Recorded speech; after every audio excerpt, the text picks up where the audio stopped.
Welcome to the recap. I brought Kat on today. Hi, Kat. How are you doing? Hi, I'm good. How are you? I'm good. We actually have probably the most timely news ever for this episode this week, which is why I brought you on, because it's almost too new for me to have a full opinion on it yet. Meta, I think everybody's going to know this. Meta released Threads on Wednesday. Listen to this stat, though. More than 30 million people have downloaded Threads in the first 24 hours. By contrast, it took Instagram 3 months to get to 1 million users. Oh, that's crazy. Yeah. Have you downloaded Threads? Have you joined the new cool app? Okay, originally, I got a notification on my phone that one of the people I follow on Instagram got Threads. And I was like, what the heck is Threads?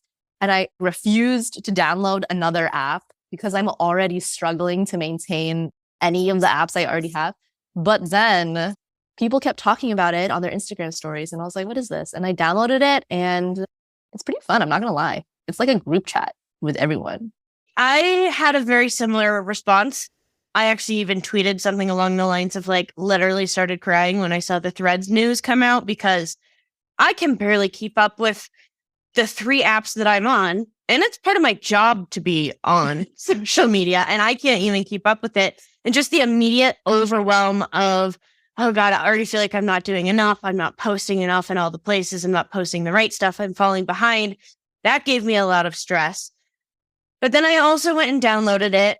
And my take on how it feels is, as an avid Twitter user, it looks and feels almost identical to Twitter.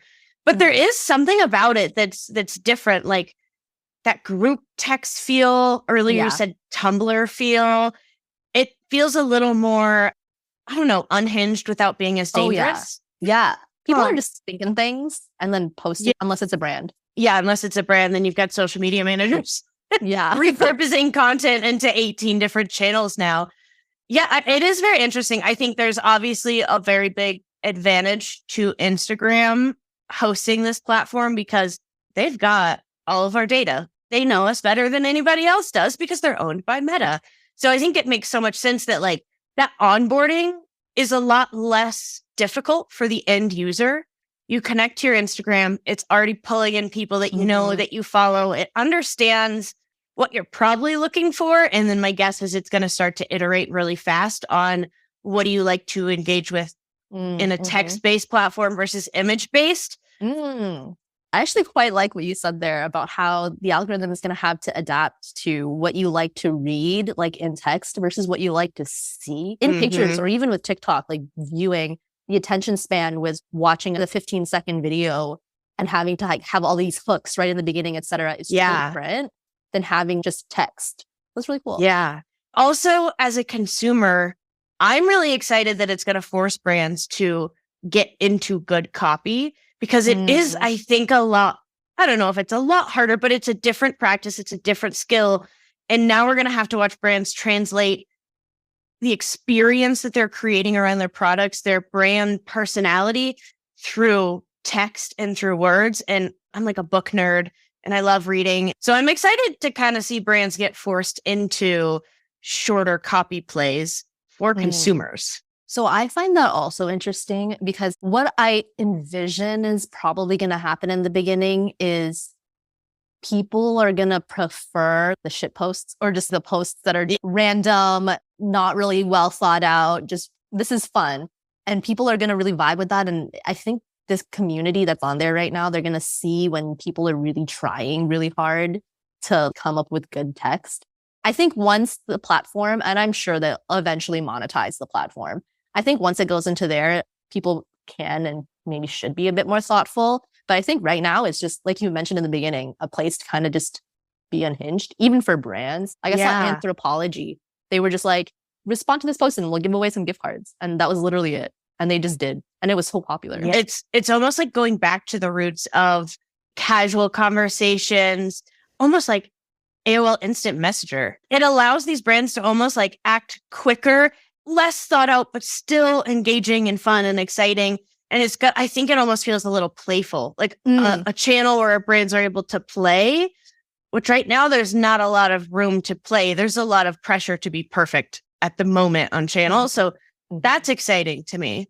Yeah. And organic reach is so much easier in this stage. Like we saw it with Instagram, TikTok. Organic reach is always easier in the beginning before things start getting a bit more serious. So I feel like right now is a good time for brands to just get followers and just like hook them on with whatever. And then that way they already have that base there. Because I don't think people on Threads are going to be more likely to keep count of how many people they're following or unfollow people, XYZ. And I think we're already seeing it.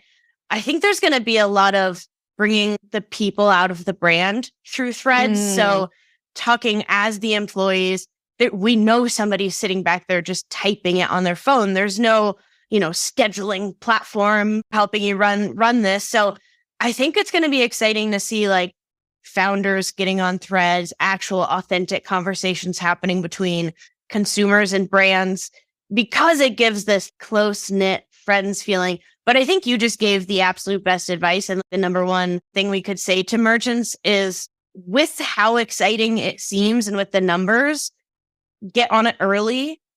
Get a brand strategy. It doesn't have to be anything massive, but get something rolling on it, because if it sticks, you're going to want to be one of the first adopters. If you just think about TikTok, the most famous people on TikTok are really the ones that were there at day one, when the rest of us were like, this app is stupid, it's not going to go anywhere. And now Instagram is just a repurposing platform of TikTok videos. I think the best advice is to get on there quick, really start engaging with your existing followers, your customers, see where it goes, have fun with it. Yeah. It kind of feels like a group chat with everyone. I don't know if it's just me, but it feels like there's less of a barrier to respond to people you don't know, even if they're not brands. If they're like influencers or famous people, it feels like there's less barrier to reply and kind of just like give your thoughts. And then people actually respond back. It's just a really good opportunity to create that connection. I also think there's a massive audience, especially in Gen Z, who have the buying power and are really influencing commerce. A lot of them really kind of missed out on Twitter's heyday, where Twitter was really popular. My initial reaction was, it's a Twitter copycat. It's going to end up just as dumpster fiery as Twitter has kind of gone towards. And it's going to do the same thing. But the more I think about it and the more we talk about it, I'm just thinking, these are people who have never actually experienced an app like this. And they're the ones that are driving the engagement. So it almost feels like it could really be a totally new experience, because it's a new generation in this format of social. I think so. I think we can't deny that the people that are going to be interacting with this platform are different than the people that interacted with Twitter back when it just came out. We saw it with, do you remember Vines? Oh my God, I loved Vine. Vines and TikTok are so similar, but slightly different. And it's a completely different demographic. And the demographic that was on Vine that are a bit older now did move over to TikTok. Again, still just this different experience, and like Instagram, etc. So I'm excited to see what Threads becomes.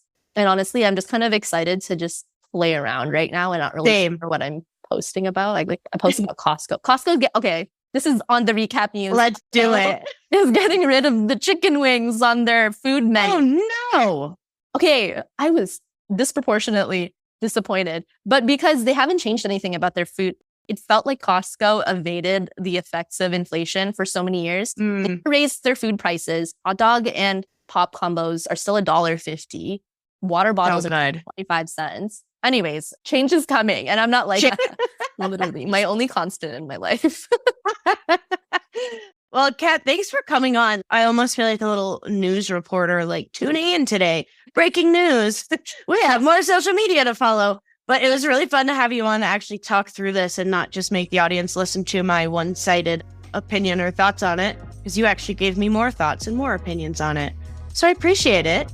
Otherwise, we'll be back in 2 weeks for some more news. Maybe some other exciting things will happen. Please, nobody drop another social media channel, though. We're going to need time on this one. Thanks. Thanks.